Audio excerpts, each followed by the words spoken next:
नमस्कार sir. Sir, विवाह का सीजन चल रहा है और काफ़ी मित्र मुझ पे दबाव बना रहे हैं कि मुझे भी अब शादी कर लेनी चाहिए। तो सर, मुझे ये समझ नहीं आ रहा है कि सर शादी है क्या? क्या इसके फ़ायदे हैं और क्या-क्या इसके नुकसान हैं? सर, कृपया मुझे इस पे मार्गदर्शन दीजिए कि मुझे भी शादी करनी चाहिए या नहीं करनी चाहिए? हाँ, बहुत अच्छा सवाल है और वर्षों से इस पे बातें हो रही है। मैं कोई किताबी ज्ञान यहाँ नहीं देने जा रहा हूँ आपको, लेकिन हाँ, इसके व्यवहारिक पहलू पर मैं बात करूँगा और उम्मीद है कि आपको फायदा मिलेगा। अगर विवाह को समझा जाए तो 3 स्तर पर इसे समझ सकते हैं। पहला स्तर है शारीरिक, जिसे हार्मोनल लेवल हो गया। दूसरा हो गया मन के स्तर पर और तीसरा हो गया आध्यात्मिक स्तर पर। शारीरिक स्तर पर विवाह का मतलब है कि अब आपने निर्णय लिया है कि आप अपने जैसे ही संतान की उत्पत्ति करेंगे और अपने हार्मोन को स्टेबल कर लेंगे। मानसिक स्तर पर विवाह का मतलब होता है कि एक निश्चित उम्र पर इंसान अपनी हर बातें हर किसी को नहीं बता सकता, तो मेंटल स्टेबिलिटी के लिए उसे एक पार्टनर चाहिए जिससे वो सारे अपने इमोशंस को खुले तौर पर शेयर कर सके। आध्यात्मिक स्तर की अगर बात करें तो ये सबसे उच्चतम स्तर है विवाह का। जैसे आपने अर्धनारीश्वर ही सुना होगा, है ना, कि कहते हैं कि पार्वती सिंबल है एक कोमलता का और शिव सिंबल है एक कठोरता का। मतलब जीवन में दोनों चीज जरूरी है बैलेंस करने के लिए। तो आध्यात्मिक स्तर पर जहां आप अपनी पोटेंशियल का, अपनी प्रतिभा का सबसे उच्चतम स्तर प्राप्त करते हैं, वो हो गया आध्यात्मिक स्तर। अब है कि विवाह सही है या गलत। मजे की बात यह है कि वही लोग सही भी बोलते हैं जो विवाह को गलत बोले हैं, और आज जो गलत बोल रहे हैं वही लोग कभी उसे सही बोलते हैं। इसे कैसे समझें?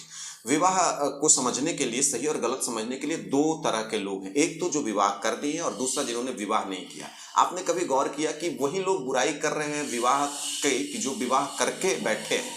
एक समय था जब उन्होंने बहुत सारे दहेज लिया, बहुत सारे तामझाम किए, बहुत सारे डीजे बजाया, बहुत सारी खुशियां मनाई। आज 10 साल 15 साल के बाद उनको विवाह बोरिंग लग रहा है। एक्चुअली वो विवाह उनको बुरा नहीं लग रहा, अब विवाह का उत्तरदायित्व उनको बुरा लग रहा है, क्योंकि वर्षों तक उन्होंने आनंद भोग लिया। अब उनको आनंद की कोई उम्मीद नहीं रही, इसलिए अब उनको विवाह बुरा लग रहा है। दूसरा वर्ग है अविवाहित। अविवाहित वर्ग, अब कुछ लोग ऐसे हैं जो ईगो सेंट्रिक हो रखे हैं कि अच्छा सभी लोग शादी कर रहे हैं, अगर मैं नहीं करूंगा तो मैं स्पेशल हूंगा। कोई स्पेशलिटी फैक्टर वहां पर काम कर रहा है। मैं ये नहीं कह रहा कि उसके क्या डिमांड्स हैं, मैं ये नहीं कह रहा कि उसके क्या परिणाम है, लेकिन सही और गलत दोनों जो लोग हैं वो लॉजिकल रूप से सही और गलत नहीं ठहरा पा रहे हैं। अब है तीसरा, विवाह करना चाहिए कि नहीं। ये पूरा व्यक्तिगत सवाल है। आप विवाह के बारे में जान लीजिए, उसके बाद अपने सर्कमस्टेंसेस को देख करके डिसीजन ले सकते हैं। लेकिन हाँ, मैं ये जरूर कहूंगा कि विवाह करने के लिए कोई पात्रता हो जानी चाहिए। जैसे आपको एक चपरासी भी बनना है किसी गवर्नमेंट में या किसी भी सेक्टर में, तो आपका एग्जाम होता है, इंटरव्यू होता है, बहुत सारी प्रक्रिया होती है।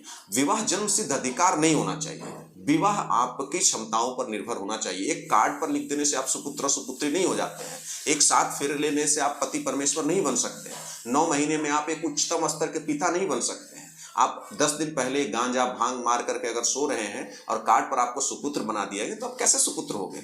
यह एक जन्म सिद्ध अधिकार नहीं होनी चाहिए। यह उस तरह की तैयारी होनी चाहिए, वो मानसिक स्तर पर भी हो, शारीरिक स्तर पर हो और आध्यात्मिक स्तर पर भी हो। हर तरह की व्यवस्था होने के बाद ही विवाह का अलाव होना चाहिए। तो इस तरह से मैंने आपको बताया विवाह क्या है, विवाह गलत है या सही है, करना चाहिए या नहीं करना चाहिए। मैंने सारे व्यवहारिक पहलू को यहाँ पर रखा है। इन सभी बातों को ध्यान में रखकर आप अपना निर्णय ले सकते हैं। धन्यवाद।